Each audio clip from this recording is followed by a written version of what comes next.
Good afternoon. It's a glorious Sunday afternoon, a little overclouded here in Seattle area, but we had 2 wonderful days of sunshine this weekend so far, and now it's time for another episode of Dharma Review, where we talk about what's important to you, the spiritual seeker. You may remember, and those of you who listened in, we had a wonderful interview with Theo Wanne, and it actually was a very long interview, and I said we were going to break it up into 3 parts. So what we're about to broadcast now is part 2 of that wonderful interview with Theo Wanne as he explains it all. Enjoy.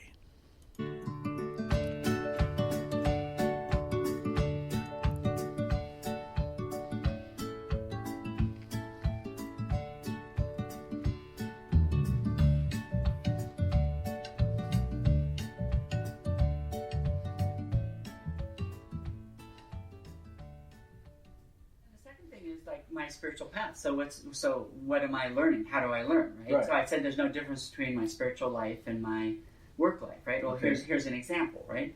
So when I learned a long time ago that when I reface, right, I've got the mouthpiece there, and you're moving very carefully, and if I get it perfectly, right, I don't have to touch it again.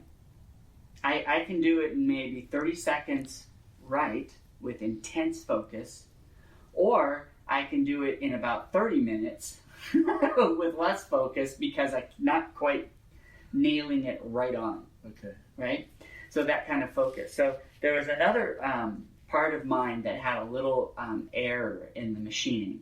So I went in to fix it by hand. And I got in this groove of just getting them through. And normally I don't do that. I'm focused on, I want to make the best product because I'm thinking about my customer getting it and getting turned on by the mouthpiece, right? But in this case, I started rushing a little bit, right? And then that night, after I fixed them, they're about ready to go out to plating, I couldn't sleep. I felt so guilty for rushing. So today, I actually literally went back and redid them all perfect, right? But now, so that's showing me, again, right, the value of focus, fully being present, and how rushing doesn't work. Because it actually took me, it would have taken me just a very small amount of time extra if I had done it right the first time. Right? Okay, so you said focus, really being present, and not rushing it. Yep. I think you can apply that to everything. Everything. Absolutely anything. I will endorse that. Yes. I mean, I've noticed if I have something going on and I've really got to get it done and I'm in a rush, it can turn into a disaster real quick. Right. Takes twice as long. It takes 3 times as long sometimes. Or we can sit down, meditate, breathe, let everything go.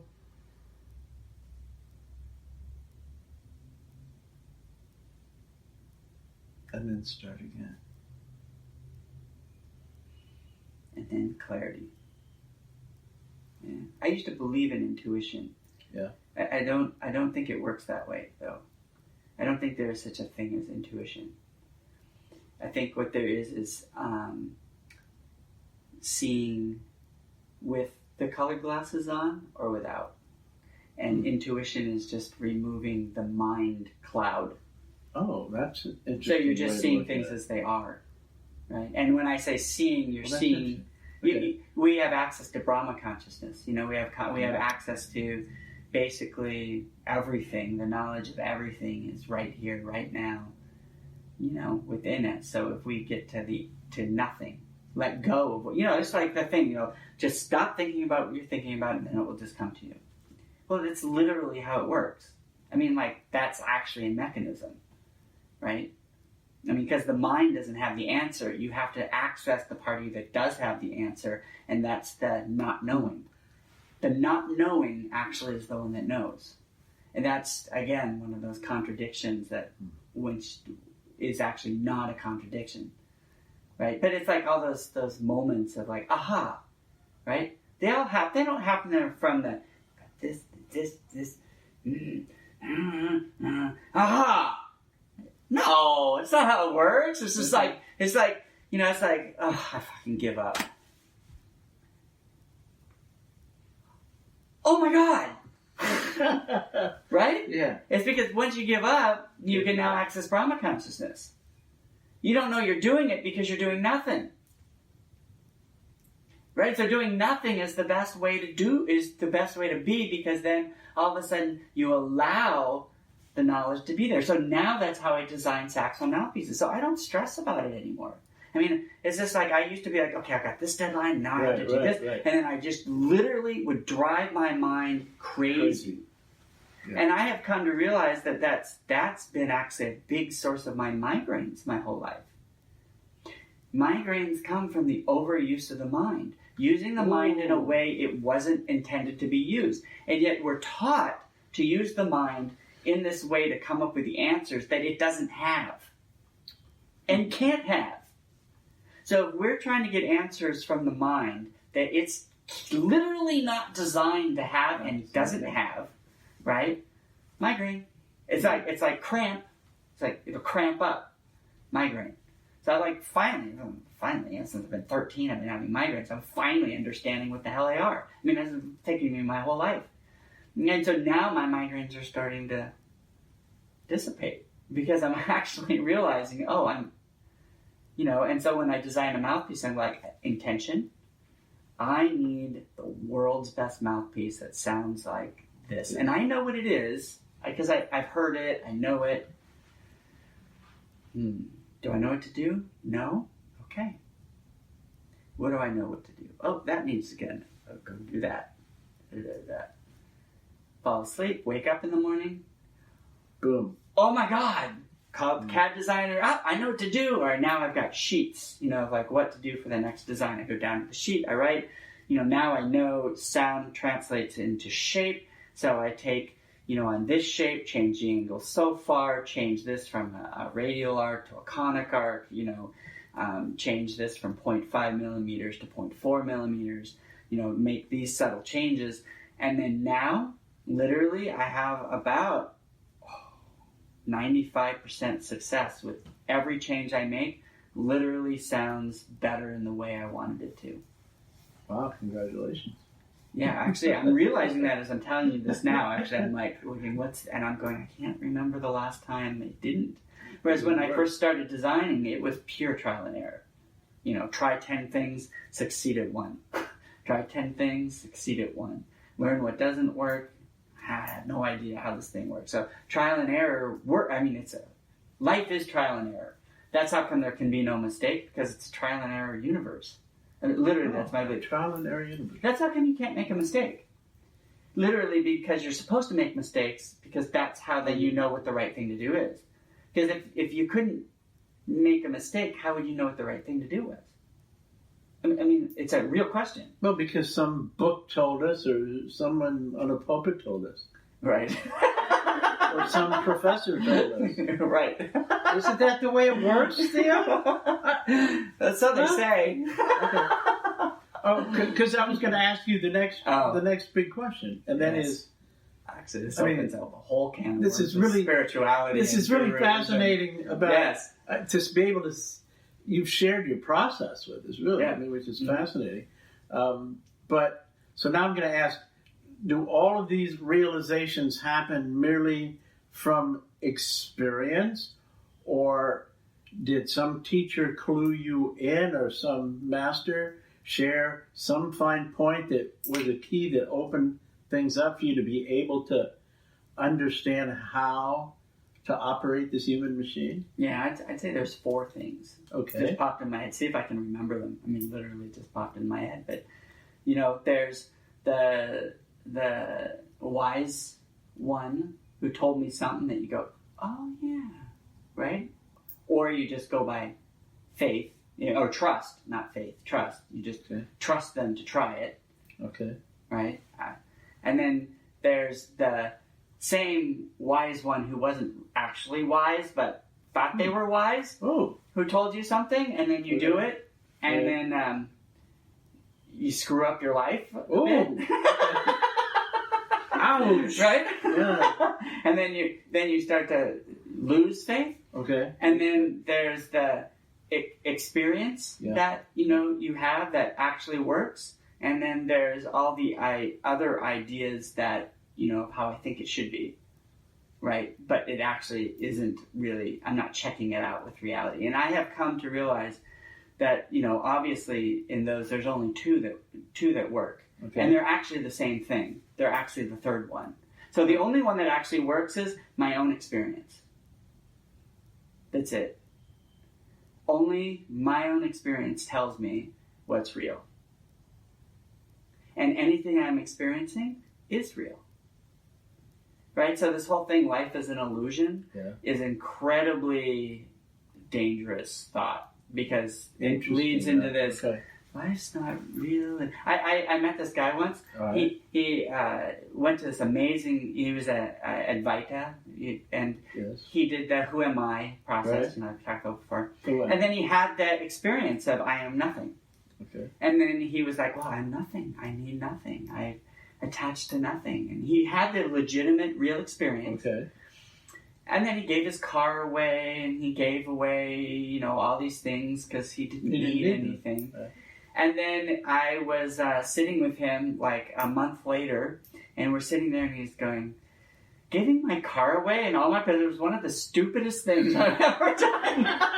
It was just like, how do I get places now? It's just like, okay, yeah, and that's the Advaita trap, is then realizing, okay, I'm nothing, right? Without realizing that you're still completely integrated and one with everything, and you need to completely participate 100% in what's happening right now in this moment, right? Because they both are equally true. So Advaita realizes the full truth of half. The full truth of half of the story. That's right. Oh. Because in the moment, it feels like the whole truth. Okay. Right? But if you go to, there's nothing I'm not connected to. There's nothing I'm not a part of. You can break it down, sharing air, the butterfly theory, right? We share air, we affect each other, if someone coughs, they got a cold, they pass it on, 10 degrees of separation. We're connected to absolutely everything, right? So everything you do impacts everything, which is absolutely true too. That is absolutely true. Right? So which is the truth? Well, they both are. It just so happens that the mind, right, is not capable of grasping the deepest truth. Hence, if you try to, migraine. Right? It's true. As soon as you said it, I just started to get a little migraine. Right? Yes. If you try to understand, but if I just go, there's no you. Yeah. You can just watch it all happening, and you're not responsible for any of it. You can go, yeah. No part of you inside goes, but I can also go, and you're responsible for everything because you're connected to everything, so you actually have the power to affect everything. And you can go, yeah.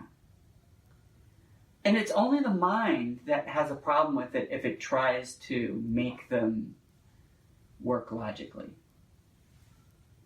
Only the mind. That's why freedom, enlightenment, right, isn't done with the mind. The mind just, it's like, you realize the mind is like one giant koan maker. It's like eventually, the mind will just short out. It's like find yourself, like go back, find yourself, then pretty soon your mind goes, and then you realize, holy shit, the same one that the question is coming from is the same stupid one answering. Right. So what the fuck's the point? What's the point? Okay. I don't know. Oh, thank God. Thank God I don't know. And then you sit down and have a conversation like this, and somebody might go, God, that guy knows a lot. And I'm like, no, I don't. fucking knowing anything. It's just in this moment, I'm just sharing what my actual experience is, and so it sounds like I know something, and then I'll go right back to knowing nothing right after we stop talking. Right? I'm sorry, that's really... That is the illusion. That's the illusion. That's the illusion. That's the illusion. That we think it's something that it's not. Right. Is what the illusion is. But it's not that nothing's real. It's tricky. Yeah. It's all very real. Yeah. Trust me. It's all real. Right. Please do not start beating me, because that's very real to me. Okay. That will hurt. Yeah. And I'm not going to say I'm some enlightened being and you could beat my body and I'm not going to feel it because I'm beyond that. Screw that. It hurts. Please don't. Please actually give me lots of love, because actually I love your love. Mm. It feels really good.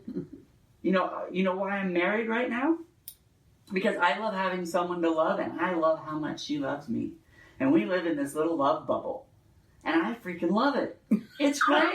We live in a love bubble. I love it. And it's great. Can I quote you on that? Yeah. And you know what a lot of spiritual communities are? What? They're big group love bubbles. And a lot of people probably agree with you. Why the hell not? Okay. Is that a good thing or not? I think it's a fantastic thing. But let's not call it something that it's not, though. Which is what? The only way to reach super omnipotent enlightenment oneness, and if you're not doing it, you're a heathen. Exactly. No, you made a choice to be around other people who are also looking at their life and are interested in being conscious and present and feeding their bodies well and being loving. Sounds like a really good choice to me, right? Can you really be loving if you're scanning the room to see who's not like you or who's not exactly getting it the way you're getting it? Yeah, no.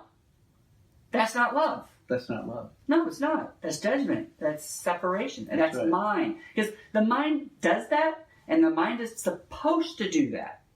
So there's no problem with the mind doing that. But it's just like, why focus on that? I mean, it's like a waste of time. It's not going to get you anything. Okay. Right? Right. So that leads me to my next question. Yeah. I mean, you sort of built up to it. Yeah. So, do we need a guru? Do we need gurus? The people who have gurus? Yeah. Yeah. The people who don't? No. Okay. And I've had gurus, and I have not. And I've had gurus be incredibly helpful. Right. Just absolutely incredibly helpful. Like, I don't even know how I could have realized some of the things I did without gurus. Can you give an example? Yeah, I mean, it's like, I've had, 2 of those, like Advaita kind of, I am now, like, the experience for me, like, the first time was the entire universe, everything collapsed inside itself, turned inside out, and then I went on the other side. Okay. It's like everything turned inside out, the entire universe, and now I was in that nothing. Right? I went from that thinking that there was this something, and I was trying to become enlightened, to all of a sudden, I am nothing, I don't exist, and out of me comes everything. And that's the Nada Bindu. That's like the Shunyata, emptiness, right? That then through the Nada Bindu, creation forms through the Divine Mother's womb, if you talk in like Hinduism, right? And then creation is formed, and then you have birth, life, death, back to the Nada Bindu, back to the emptiness, right? So, generator, operator, destroyer, back, right? But from nothing comes something. Even physics has proven that now. Right. Right? And that's just, and so literally who you are, who I am, who everybody is nothing. And yet we are also at the same time something. So it's not like we were nothing, right. Now we became something, then we go back to nothing. No. We are concurrently in this moment nothing and something. We're both right now. But our focus may be more, like if you meditate, all of a sudden my focus can go on the nothing, and I can experience that. And then when I'm working or talking to you, my focus is on you, so I'm very much a something, right? And I see no reason to understand it any deeper than that, okay? Because it's like, it sounds very philosophical, but I'm just describing my experience in this moment, So it's like, and it's not spiritual. It's literally just how it is. It's like, if I remove all the spiritual bullshit, enlightenment, remove it all, get rid of it all, and just be here, participate, and have a fucking great time, And treat people right. Yeah, because actually, if you will naturally do that, because that's our nature. It's like, that's how come I know God is good. I remember, it's like, how, like, if you sit here and you do nothing, if I sit in meditation, right, here's the proof that God is good, okay? Literally, it's the proof, okay? I sit in meditation and I'm like,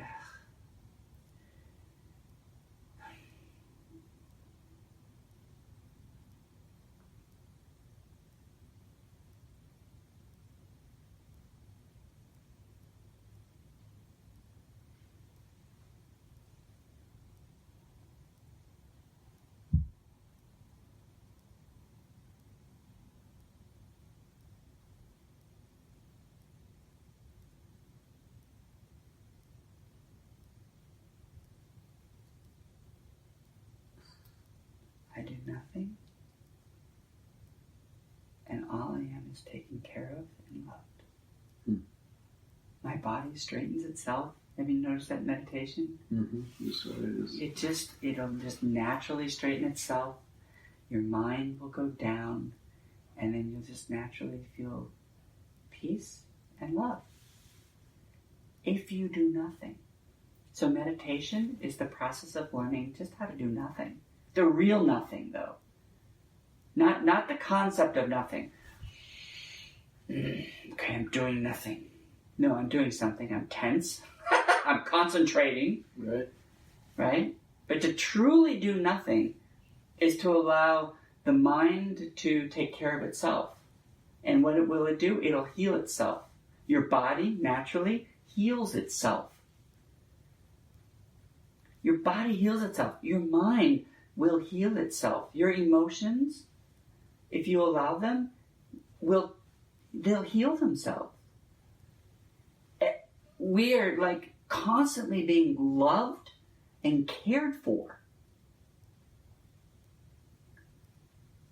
And spirituality is just the process of realizing that so fully. And it's not a realization. It's like letting go of all the other ideas and doing nothing, and then you realize, oh shit, look what's happening. And then all of a sudden it's just like, it's not intuition, it's just literally what's happening, and you can see it because you're actually just paying attention. Because you're not distracted by other things. Right? So the best practice I've found for meditation is, okay, I've got nowhere to go, I've got nothing to do, right? And, I have my computer or a piece of paper going, just in case there's that nagging thought that does come up, which is like, oh my God, I hope I remember that later. Well, just write it down so you don't forget, and then go back and go, okay, I've got nowhere to go, nothing to do, I'm not doing it. I've got no agenda. No agenda. No agenda. I'm going to do nothing. So for the rest of this video, we're going to sit here and do nothing. And it might be us talking.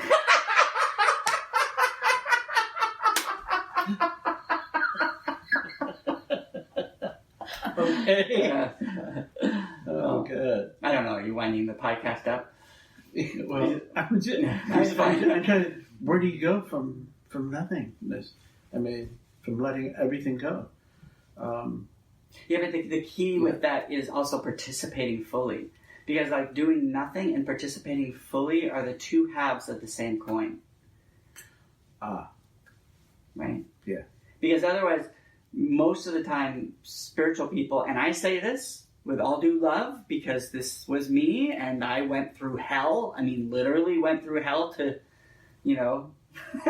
get my ass kicked by God because I asked for it, to learn it, but it's just like, just doing, just not being involved in things is avoidance. It's not doing nothing. Right. It's avoidance. It's not doing something. So, which I think was the point that was coming through looking at what people were saying in spiritual circles and what some of the well-known teachers in America were saying about this election. And one thing that seemed to be common with all of them was saying that exact same thing, that, it's not avoidance, doing nothing is not avoidance. That's right. Avoidance is not the point. It's just the opposite of avoidance. Yeah. It's by stopping all the mental process, by stopping all of the running to and fro and being frantic and panicking and calming everything down, allows you to breathe and rest in the self and all of a sudden see clearly. Yeah, and then you know what to do. And that's, And you can do the one right thing rather than the 50 wrong things. Right.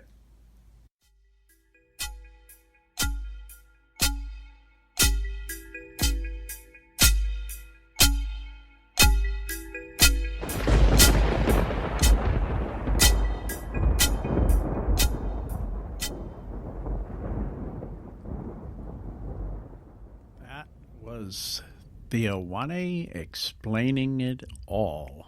That is part 2 of that interview, and we will be broadcasting part 3 as well. And then upcoming also will be a dynamite interview with my friend Tulsi Das Ananda. Tulsi Das Ananda is a monk from Germany who is visiting. He's originally from Wisconsin, but I'll let him explain all of that in his interview as he talks about the upcoming visit of Paramahansa Vishwananda and all that entails. We had a very good conversation, and I look forward to sharing that broadcast with you. Don't forget, there is a part 3 to the Theo Wanne Explains It All interview. And for those of you who don't know Theo Wanne, he is a musician's engineer. Some would say a musician's musician. But he is definitely a musician's engineer, and he designs mouthpieces for saxophones and has even produced a new sax or two. He is very well acclaimed in the music industry and travels all over the world. So he's a very interesting character, and I'm sure you'll enjoy also part 3. And if you haven't listened to part 1, I encourage you to do so. I will continue editing the interview with Tulsi Das Ananda, and that will be coming up soon. So please stay tuned and share with your friends and those who might be interested, those fellow seekers on the journey to live an awakened and aware life in these modern and complicated times. And as Theo says, it's really simple. And we'll hear some very interesting things from Tulsi Das Ananda in that broadcast. So I'll say good afternoon to you, or perhaps it's still morning where you are. Oh, it just turned into afternoon. It's 12:01 p.m. So have a good day, and I look forward to having you with us soon.